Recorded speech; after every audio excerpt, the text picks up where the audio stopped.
Is she got? All right.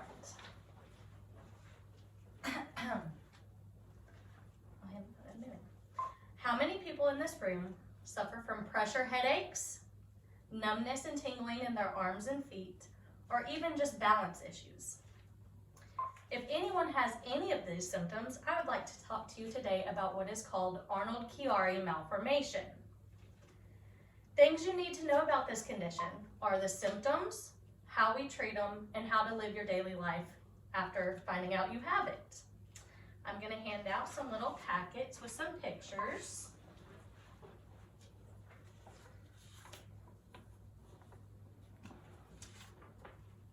There you go. Me and Papa was here. Okay, hush, baby. Okay, so let's talk about Arnold-Chiari, what it is, and why some people are born with this malformation.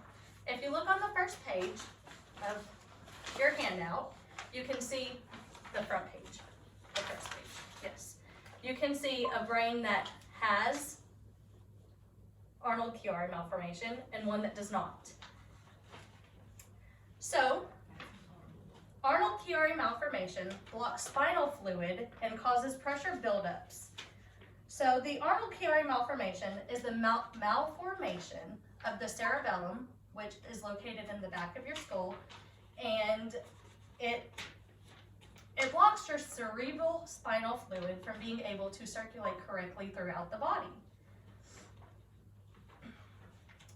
Which, when this happens, it causes buildups that they call either hydrocephalus or syringomelia, which can cause paralysis, nerve damage, too much pressure in the brain, which is all your sensory, your nerves, all that kind of stuff.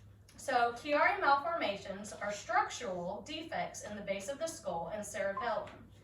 So, like I said, that's the part of the brain that controls your balance. One main symptom of AC is pressure headaches. When I would get these headaches, they were 100 times worse than any headache I had ever experienced. I would lay on the floor crying because it felt as if the pressure in my head would force my eyeballs out of their sockets. It was just terrible. So when this happens, it's a buildup that causes pea-like structures, like pea pods, like structures to form down your spinal column. And that affects all your nerves are in your spinal column, so that affects the nerves in your body. So you'll get shoulder pains. If you look on the second page of the symptoms, everybody's gonna have different symptoms when it comes to their type of Chiari. So you can have muscle weakness, nerve pain, tingling in your arms and legs, pressure headaches, insomnia, depression. These all stem from that part of your brain. So think about the feeling when you get when your hands or like your arms fall asleep. It feels like pins and needles. That's what it feels like when you have Arnold-Chiari. So there are four main types of Arnold-Chiari malformation. For me, I have Arnold-Chiari malformation type 1 with syringomelia. So let's see. So type 1 is what happens when part of your cerebellum hangs down into your spinal cord. And this is type 1 is the most common type of Arnold-Chiari malformation. I think I skipped something. So, okay, so that was type 1. Type 2 is of this disorder is a life-threatening type. It's during infancy or early childhood, and treating it requires surgery just like malformation type 1, but if it's not as severe, malformation type 1, you do not have to have surgery. Unluckily for me, I did, but I've been better because of it. So with malformation type 2, your cerebellum and brainstem now hang into your spinal cord. Then you have type 3. In type 3, it's the most deadly of all of them. Because your cerebellum, your brainstem, not only is hanging into your spinal cord, but it's herniated outside your skull as well. So that's one of the most deadly types. And then you have type 4, which, if you have type 4 because you are either non-existent with the cerebellum or it is underdeveloped, you will not live. There's no life expectancy after infancy because you don't have that part of your brain that your central body needs. So, let's see. For type 1, as I said, it was the most common. It includes headaches, depression, neck pain, muscle weakness, and insomnia. And then symptoms may vary between periods of exacerbation and remission.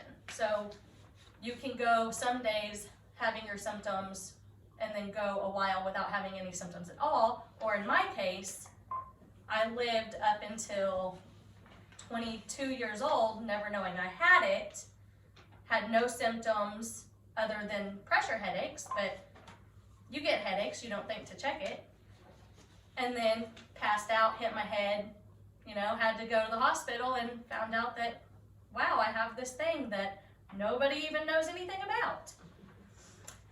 And then for type 2, that one is done, okay, let's rewind. Type 2 is all about fetal development. So they are more likely to know you have Arnold-Chiari malformation while you're going to your checkups for your doctor to check on the baby.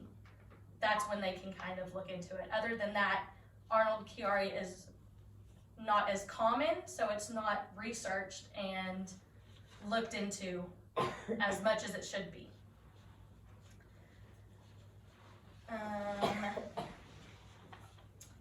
With type 3, the symptoms of type 3 appear in infancy and cause debilitating and life-threatening complications. Babies with type 3 can have many of the same symptoms as those of type 2, but have additional severe neurological defects such as mental and physical delays and seizures. And then type 4, as I said, babies do not survive infancy with type 4. With almost all types of Arnold-Chiari malformations comes spinal cord problems as well due to CFS, which is your spinal fluid, being blocked in the spinal cord. And they can almost always lead to paralysis. Now that we know what AC is and what the symptoms are, we can start to explore what causes it. So the actual cause of Arnold-Chiari malformation is unknown. They're not sure if it's hereditary or if it's due to genetic mutations or what the mother ate while she was pregnant, and if it's maternal complications due to lack of nutrients.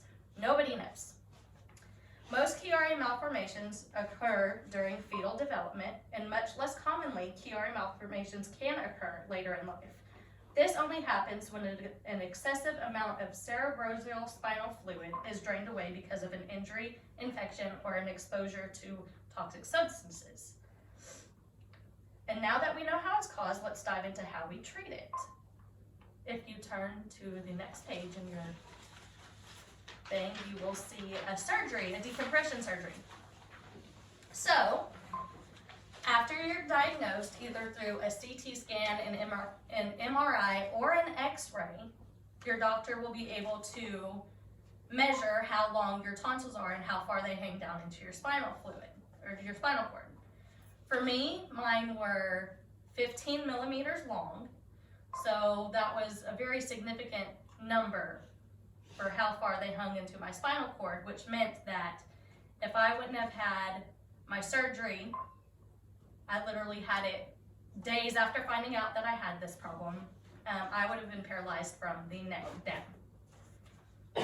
So not everyone with Chiari malformation requires surgery, but when a patient's individual circumstances warrant it, a neurosurgeon may recommend decompression surgery, also known as a decompressive suboccipital craniectomy, and cervical laminectomy.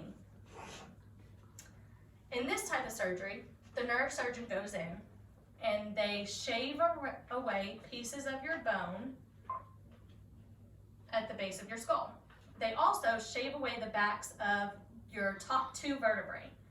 So in my surgery, it was an 8-hour surgery. I'm sure my parents were going crazy waiting for me to come out, but they went ahead and they broke away pieces of my skull to make the hole bigger so your spinal fluid can flow, and then they went ahead and fused my vertebrae together. So now I'm kind of stuck in this don't hurt your neck, because it could be bad, but that's better than being paralyzed in my book. So if decompression surgery does not work for you, they can also do what's called a duroplasty durotomy. So when they do that, they go back in, and since they've already taken away bone and your circulation is not flowing the way it should be, they will actually take away tissue at this point and then put stents in to replace that tissue so that it can flow through the stents. So these types of surgeries can take anywhere from 2 to 10 hours, and it is the only way to treat Arnold-Chiari malformation. There are a few methods to help someone with a malformation other than surgery, but that's just going to be your pain management. So Tylenol, ibuprofen, anti-inflammatories, pain medicine, just to kind of get you through the pain of your problem. You know, heat and ice compression packs, that type of stuff. If you turn to the last page, you can see what is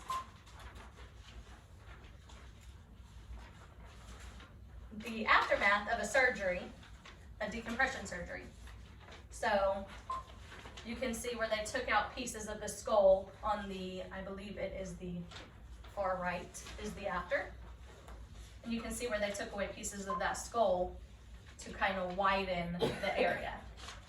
So now that you have an idea about what a Chiari malformation is and how they are formed and how they are treated, I would just like to say that malformations can affect everyday life for people who have them, from losing feelings in your extremities to not being able to have good balance, or just terrible pressure headaches that keep you from being able to function normally.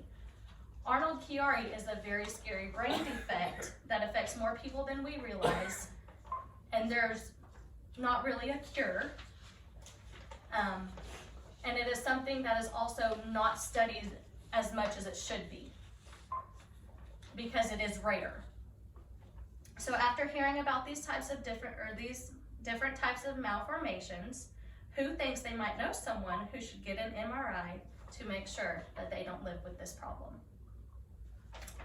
The end. I hope that information was that was very resourceful. It was, and these were really helpful.